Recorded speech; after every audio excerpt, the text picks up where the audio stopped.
Regular রান্না করা হাঁড়িতে আজকে তান্দুরি রুটি বানাবো, যেটা খেতে একদম সফট আর তুলতুলে হবে।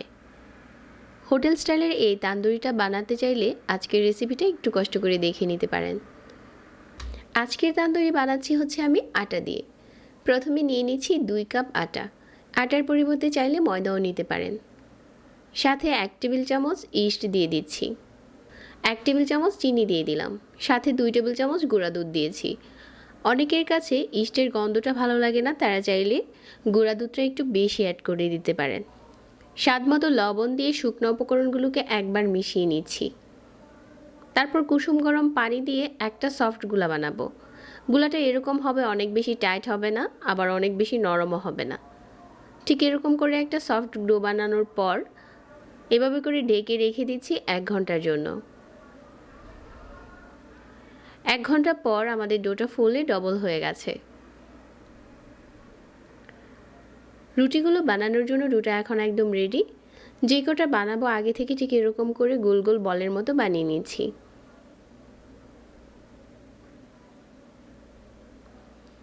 এভাবে করে বানিয়ে যদি আপনি একটু ঢেকে রেখে দেন, প্রতিটা ডো সফট থাকবে। আর এরকম বোর্ডে নিয়ে লম্বা করে বেলে নিচ্ছি। আপনি চাইলে গোল করে বেলেও বানাতে পারেন। এভাবে করে লম্বা করে বানিয়ে নিচ্ছি। এখন উপরের সাইডটাতে পানি লাগিয়ে নিচ্ছি। আর এরকম রান্না করার রেগুলার হাঁড়ি নিয়েছি। চুলাটাকে ধরিয়ে দিলাম আর এই হাঁড়িটা এভাবে চুলার উপরে বসিয়ে দিলাম। যখন একটু গরম হয়ে গেছে, যে সাইডটাতে পানি লাগিয়েছিলাম এটা হচ্ছে পাত্রের সাইডে দিয়ে দিলাম।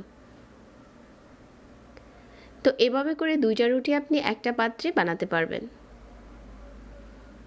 আপনি যে কোনো হাঁড়িতে এভাবে বানাতে পারবেন।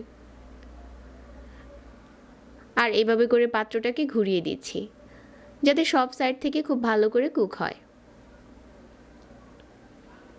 তো যখন হচ্ছে এরকম লেগে গেছে আর কিছুটা ফুলে উঠেছে, ওই পর্যায়ে হচ্ছে পাত্রটাকে উল্টিয়ে এভাবে করে ঘেঁষে পুড়ে নিতে হবে। উপরটা এরকম পুড়তে পুড়তে দেখা যাবে যে ফুলতে শুরু করেছে। এখন উপরে মেল্টেড বাটার অ্যাড করে দিচ্ছি। আর এটা হালকা একটু খোসা দিলেই উঠে যাবে। চুলাতে বানানো এই রুটিটা অনেক সফট হয় খেতে। আজকে সবগুলো তান্দুরি রুটি আমি এভাবেই বানিয়ে নেব।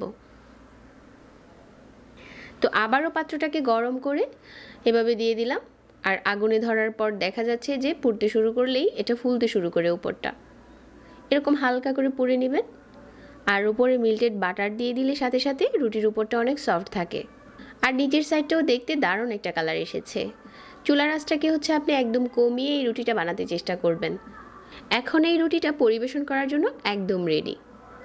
রেগুলার রান্না করা হাঁড়িতে আপনি এরকম একটা তান্দুরি রুটি বানাতে পারবেন। প্রতিটা রুটি এরকম ফুলকো আর সফট হবে। এখন এই তান্দুরি রুটিটা চিকেন তান্দুরির সাথে পরিবেশন করলে খেতে দারুণ টেস্টি হয়। পরের ভিডিওতে চিকেন তান্দুরির একটা রেসিপি পেয়ে যাবেন, যেটা কিনা আপনারা চুলাতে বানাতে পারবেন।